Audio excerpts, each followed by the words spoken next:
Racing takes place on Thursday out at Turffontein. We are racing on the inside track. We've got 8 races on the program, and race number 1 is set to get underway at 12 over 1,200 meters. Joining me on the line is Alistair Cohen. Alistair, how are you doing? And how's the build-up to the World Sports Betting Cape Met been? Well, the build-up's just cranked up now, Raheel. We just can't wait to get it started.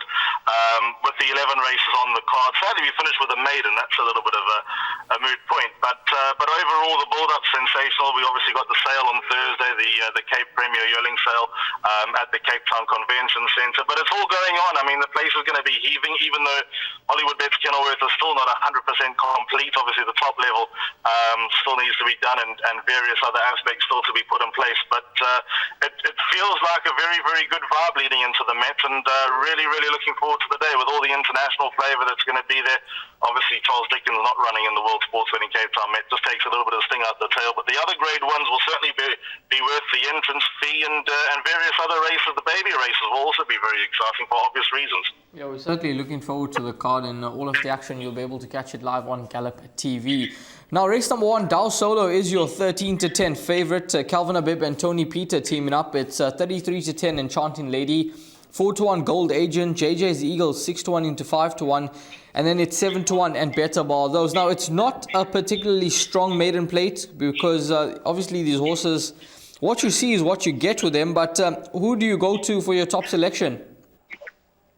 I'm going to go with the favourite number 1, Del Solo here, Raheel. Calvin Abib's absolutely flying for Tony Peter at the moment. Calvin seems to be boosting home a double a meeting the way things have gone since the turn of the year. So no surprise to see Del Solo at the top of the boards.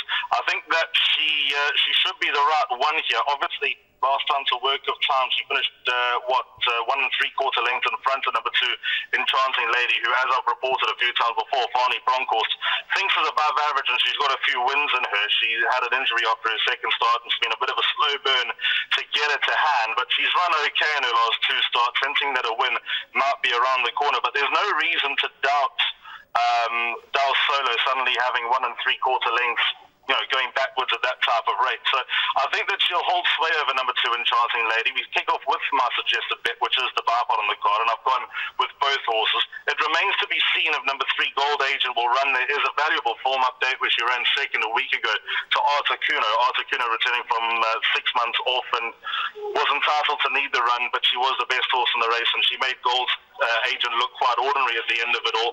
So I think we'll be safe with 1 and 2. If Gold Agent does run, maybe you can replace 1 or 2 with 3, but I'm happy that we'll be safe there in race 1. Dow Solo, the top selection in the first race. Moving along to race number 2 on the program, 1,200 meters the trip. This is the maiden plate. Favorite is Midwinter Wind at restrictive odds of 33 to 100, 3-10. Donna Moore at 9-2, 14-1, and Better Bar. Those now. This horse, some will definitely say that he was terribly disappointing last time out when going off at 6-10 in the market. Fine Ryan's Boulevard, too good for him on the day, but draw 2 going around the turn, dropping in trip to 1,200 meters. He's obviously got the pace to be able to deal with the 1,200 meter trip, and he should, for all intensive purposes, get the job done.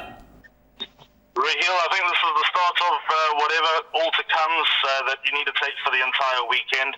Midwinter Wind's penultimate start, I think, stands out most to Virgin River. That's, as mentioned on previous shows, a traditionally strong piece of form from the maiden plate on Betway Summer Cup Day. Presley, who ran behind Midwinter Wind, now a 2-time winner. Mastership, although disappointing, is a winner in waiting. Griffin Park came out to win on Monday at Hollywoodbets Greyville on the Poly. Forgiveness, who ran well behind Midwinter Wind, has won. Inner Fix has come out to win. If Gold Agent wins race 1, that'll make the form look even stronger. I don't see any chinks in the armour. I think this is a weaker field, although disappointing that Midwinter Wind didn't win last time at the very short price. I still think that this is a bit of a weaker field. I mean, Donna Moe's got claims. She's going to win a race sooner rather than later, but I just can't see it. I think Midwinter Wind, a very hard horse to beat, and should take out the first leg of the PA. For me, banker in all bets. Would have been nice if it was the first leg of the Pick 6, to be fair. So Michael Kamalo Carter to take the ride. He obviously got off on Tuesday at the Val, so that might be a little bit of a concern, but I'm sure there'll be a lot of hungry jockeys looking for the ride if he doesn't make it to Turffontein on Thursday. Yeah, all in your horse number 1, Midwinter Wind. Race number 3 on the program. This will be the start start of the pick six. It's an MR 74 handicap over 1200 meters. And your favorite is Turbo Power, trading at 33 to 10, along with Simply Magic. 7 to 2, Max the Otter. 4 to 1, Boom Boom. 8 to 1, and Better Bar those. Now, Turbo Power won a nice race last time out, returning off that layoff. And I thought he would have just needed the run. We were obviously confident that Lincoln Navigator would get the job done in that event, but he found one too good. And this horse gets the 1.5 kgs off the back once again. But this horse, Max the Otter, he's 1 from 1 in the high felt. He's the unknown quantity. Pilasande Mkoli takes a ride, and he could obviously be open to quite a bit of improvement now having his second start in the high felt. Absolutely. I make Max the Otter the horse to beat. And what's a pretty complex race, Raheel? The key to this race, and bear in mind that these races pop up every so often, is that this is for apprentices and young jockeys. And Pilasande Mkoli, by virtue of being the most recent guy to leave the academy, gets a chance to ride because there are only 8 apprentices on rotation at the moment in the country. There are obviously a few more that'll be getting their licenses soon, I believe. So that's always a big advantage, the most experienced rider. Turbo Power is known to be a bit of a hothead. I'm gonna pass him by this time around just because he can do absolutely anything on race day. He's not the easiest to read. Although he came back and won fresh last time, I still think he's got a little bit more to do this time. So number 3, Max the Otter is in, as is number 5, Pendragon, because I think he's more of an inside track specialist than anything else. I think that'll stand him in good stead. And then the other Crawford horse, purely on numbers, wherever Max the Otter is, Simply Magic should be right there as well. They met last time. There was a quarter of a length between them. Simply Magic's got a swing at the weight. So that's by virtue of an apprentice allowance. But James de Harbour is currently the leading apprentice in the country, and his services will be welcome. So I've gone with the 3 horses, hoping to double up. But I do think Max the Otter, if he steps up at all from his local debut, will be a hard horse to beat. Yeah, trading at 7 to 2 in the market, and maybe he's definitely a horse that we can follow up in the high felt. Moving along to race number 4, it's an MR 96 handicap, 1450 meters the trip. Favorite is On the Horizon at 33 to 10, 4 to 1 about Captain of Grit. It's Surya Valman at 5 to 1, 5 to 1 Turpit, and then it's 7 to 1 and Better Bar those. Scratch number 6, Fast Love. Now, Alistair, this does look to be quite a competitive race, and a race where I think the guys need to go wide. What's your thoughts on race number 4? Yeah, it's not an easy race, Raheel. I've gone 4 horses in the bar, but you'll need a few in the pick 6. They are 4, 7, 10 and 12. On the Horizon has been banging at the door. The handicapper may have just got her, obviously, after getting out of the maidens as a 4-year-old. She came out with a very low rating, and she was able to climb the ladder pretty quickly, which was demonstrated by her 3 wins on the trot. But there have been near misses without winning, so there's no reason to completely write off her chances. If not winning, I think she'll run the same type of race. Marco van Rensburg takes a ride. He's back from Dubai. He had a short stint there where he booted home a winner from just a handful of rides. Number 7, Sir Yaverman, very, very interesting. Calvin Habib takes a ride. 189 days off the track, but he went into his rest or his layoff in very hot form. And from the yard, you wouldn't expect them to need their runs too badly. And also, he's got the running style that makes him effective on the inside track. He's 1 from 1 on the course, where it looked like he broke the land speed record in the early stages and was able to sustain that. So there was a lot to like about his win on the inside track. That was in Hollywoodbets Durbanville week. So I think number 7, Sir Yaverman's got a good chance, if not in dire need of the run. And then the other run is 10, Whispers of War, and 12, Captain of Grit. They're consistent. Captain of Grit's doing nicely at home. The report from the other half, Samanga Kamalo is carded to take the ride. He's a lovely big burly horse who puts his heart on the line every time he runs. He should run his race yet again. He always does, so expect him to go pretty well here. And then wherever he is, purely on collateral form, number 10 on the card, Whispers of War, should be right there as well. Siando Sasibo takes a ride. He can be a bit quirky, can Whispers of War, but it seems like he's acquitting himself nicely at the moment. So put him into your plan and consider his chances. Yeah, it does look to be a complex race, and include a few horses into the exotics here, because it's a type of race where you could get a bit of a result. Moving along to race number 5, this will be the start of Jackpot 2, 1600 meters a trip. It's an MR 74 handicap, 14:45 is the off time. Warhawk Bomber is your 15 to 10 favorite. It's Willows Express at 3 to 1, 33 to 10 about Lebeccio, 7 to 1 Sage King, 8 to 1 and better bar those. Now, this was Willow's Express. He has been terribly costly to follow. Disappointing. 620 days since his last won a race. But if he had to put his best foot forward, even 75% of his best foot forward, Alistair, he should be too good for this field. 61 minus 1.5, so he's got 60 kgs on the back. Is he the top selection, or you burnt a bit too many times with Willow's Express? Last chance saloon. I'm at the end of my tether with Willow Express. The reason I've got a little bit of extra confidence is because when I did Tuesday show with Dees, we were talking about a piece of form that Willow Express came out of, and Dee said Thursday is the day. So on his word, I've got number 1 Willow Express as my top selection. The points to make for him is the same point that I've made for him in his last however many starts I've been for him. From a rating of a 1 to 104, he's down to a 77. He gets extra help with an apprentice allowance of Sianda Sasibo, who does ride a lot of work for Sean Terry, so I'm sure he would have swung a leg over number 1 Willow Express. This does look like the weakest field he's been in for a while. In fact, it's probably the weakest field he's ever been in MR74 level. The son of Willow Magic, 4-time winner, he's obviously not the same horse he was as a 3-year-old. That's plain to see. However, just the fact that the handicap is down so many favours, his ratings come down just slightly further. I thought he was a bit stiff last time out. I thought he ran into a little bit of a pocket and then just spat the dummy out and didn't go on with it over the closing stages. So I've seen enough to suggest that there's still some life in those legs, but if he doesn't win today, then I might run out of patience for him. So 1 Willow Express, the horse to beat undoubtedly, and if he does come back to 80% of his capabilities, it won't be a contest. 5 Warhawk Bomb on the complete other side of the coin is the improver in the race. James de Harbour takes a ride here. 4 Wynsham Mumming, good last run to Fully Automatics, who ran again during the week and was a bit disappointing at the Val on Tuesday. But with that said, the son of Lancaster Bomber looks to be going in the right direction, so I've got time for him, and the fact that he is coming along all the time, I think puts him into the play. But I think all in all, they'll have lift up their hooves to beat number 1 Willow Express. The interesting runner here, don't leave him out of Trifecta in the Cortex, even though his last run was a stinker. That's number 6 Shades King. He had a horrible draw last time out, and I think that he could be effective again just for place probabilities. I think he'll be at a reasonable price. He's currently trading at 7-1 is number 6 Sage King, and from a a lot better draw on the inside track, he's gets 4 kgs off the back, and as you heard from Alistair, he could well be effective. But number 1 Willow's Express, that's a top selection, all in here, hoping that he can finally crack it and get his 5th career victory. We're going to move along to race number 6, 2,000 meters a trip. This is a middle stakes. And Viva Brazil is your 22-10 favorite, 5-2 about Twatwa Cut. It is 7-2 Say Yes, and then you get in 4-1 Street Art, 5-1 Terror Time, double fig odds about the bottom 2. Scratch number 8, You Can't Hurry Love. It's a field of just 7 runners that remain. Now this horse, Viva Brazil, Alistair, he's obviously improving. He's won twice from 5 outings. He's got just 52 kgs on the back. But if we have a look at his last start, Twatwa Cut should have him stone cold at the weights.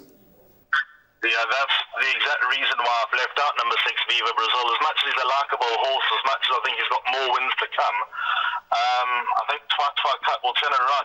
Funny enough, Mark de Kock had high expectations for Twatwa Cut. He tried to get him into the Betway Summer Cup of bottom weight, and it looked like through the end of winter that he was heading in the right direction when he reeled off a hat-trick of wins.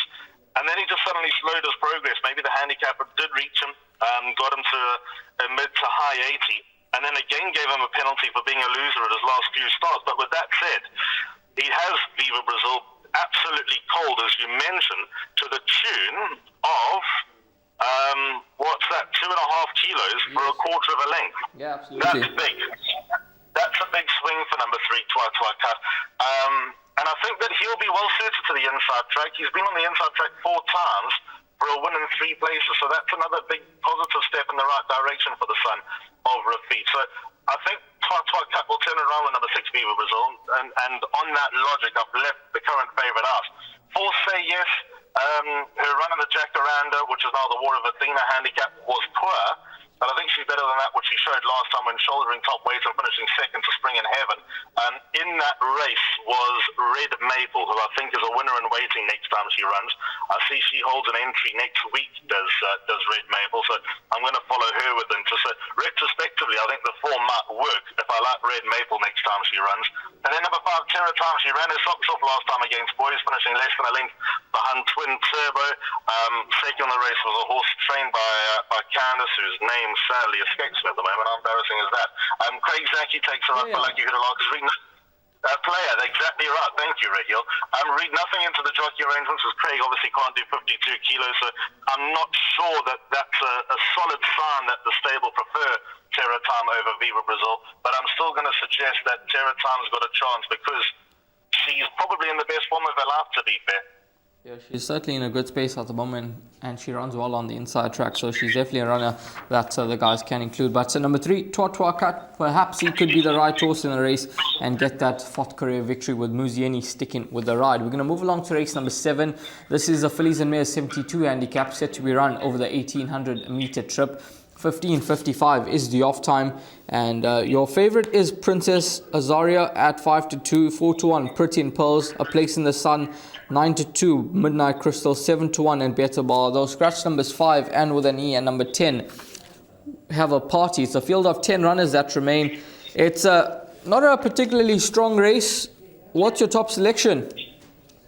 Yeah, this is weak. The reason why I tipped to Barpot was because of race 7. I have respect for the favourite, number 7, Princess Azaria. I'll tentatively tip her on top with Craig Zaki taking the ride for Sean Tarry. I spare a thought for the owners and for Sean, because Bless My Stars and Storm Brasco were obviously due to travel from Randfontein for the World Sports Betting Sun Met Day, one in the Gold Rush and one in the Met itself, Bless My Stars and Storm Brasco. But sadly, due to a reported case in Pretoria, they have no representation in those two very lucrative races, one for big money and obviously one for great glory. So, yeah, Princess Azaria, maybe the stars will align for her and add some freshness to what would be pretty glum faces at the time of recording. But there's a long list of potential chances. I think number 3, A Place in the Sun, is going to be a player. Go watch that last start. God knows what she was doing in the early stages. That's probably her style of racing, but in a small field, she was languishing such a long way back. And even though the reporters, the jockey, said A Place in the Sun took no interest, she certainly took interest in the closing stages. So I'd venture to say that report of no interest was probably in the early stages of the race rather in the latter stages. She's got an extra furlong to race, so that I think will help number 3, Place in the Sun, who's turned the corner since getting to Brett Crawford. James obviously steering the ship in Johannesburg. And then number 11, Memorial Day, under Sianda Sasibo for Philip Labuschagne. I think this filly's going to run quite nicely. On the run of the 28th of December, she does look held by A Place in the Sun, but the weight suggests that the deficit will be closed. And I also think, much like A Place in the Sun, this extra distance will help. She's related to that horse Fraud, who stays all day. I know a furlong from a mile to 1,800 metres is not going to make a world of difference, but it's a little bit more time for her to unwind. I think number 11, Memorial Day, represents a bit of place value in the race, but it's a tricky race because I'm tipping number 7, Princess Azaria, to win, but it could be absolute carnage, especially with the minor positions. I'm going to throw a horse at you, number 9, Pascal Samouraï. She's dropped in the ratings down to 61, draw 1. She's a known front runner. She loves the inside track, course and distance suits, and this is the time of year that she generally tends to come well. So at 25-1, would you be surprised if this horse had to run a bit of a cheeky race? Ridiculously, Raheel, a year ago I probably would have tipped her on top for the exact reasons that you've given, because it's the inside track, known front runner, inside draw, etc. But to me, it just looks like she's lost her zest for racing. Since the turn of the season, she just doesn't seem to be the same mare. She's 7. I think she's ready for other duties. Let's see how race number 7 does unfold. It does look to be a trappy race, Alistair, just narrowly with number 7, Princess Azaria, but there's certainly a lot of respect for a few horses here. Race number 8, the final race on the day, a Fillies and Mares 68 handicap, 1,200 metres a trip. 4:30 is the time for race number 8. And Cerulean Dancer is your 33-10 favourite, 4-1, count your chances. Risky Business at 6-1, and then it's 7-1. And Better Bar Those. Now, this is certainly a race where the guys will be looking for cover in the final leg, especially if they get a few results along the way in the pick 6. Where do you see the winner coming from? So this is an absolute mess, Raheel. Did you take down the betting for number 2, Reigning Rubies? She's currently at 14-1. She's 14-1, so that's going to be my each-way play, and that's going to be one of my floaters in the quartet. She's obviously come down the ratings from the 67 down to the 63. That doesn't sound like much, but she's come down from a 66 to a 63 in the space of a run. Nettleton is totally resurgent. She won on Tuesday at the Vaal again. She scraped in, but she won. She ran 3.5 lengths behind Nettleton, who beat a field, I would say, slightly stronger than what Reigning Rubies runs with. The opportunity that she's had to be freshened up by Heinrich van der Westhuizen might help her out. Wesley Mowing takes her right. He had a double sometime this month at Hollywoodbets Greyville. She was unlucky last time as well, was Reigning Ruby. She ran into a little bit of traffic. She might not have the best opportunity in transit from a bit of a tricky draw. She's drawn out 9, and 9 out of, well, it's going to be 12. She's going to come in a place as well, lightly with the reserve life lesson. But with all that said, I think she might be set up here in a weak field. Nothing stands out, and I think the best stance to take in this race is who's going to run in the top 4 at a bit of a price, because something is. And my opinion is that number 2, Reigning Rubies, is it.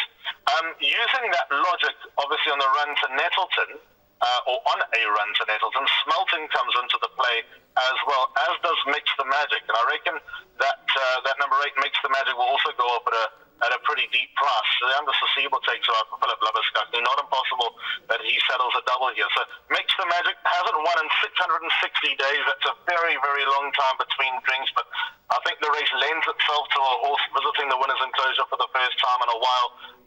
She's another horse that I won't let run loose. So my recommendation is in the picture, go with as many horses as you can. Likewise, Jackpot 2. In the PA, probably look towards the top of the board at a horse like number 7, what was it, Cerulean Dancer, number 4 on the card, who's just a model of consistency.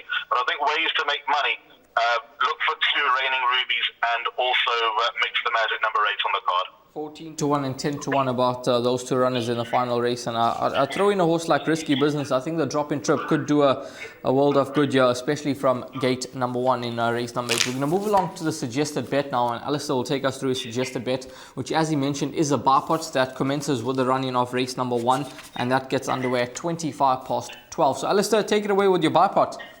Yep, bar pot starts 12 with race number 1, and open up with 1 and 2 Dal Solo and Enchanting Lady.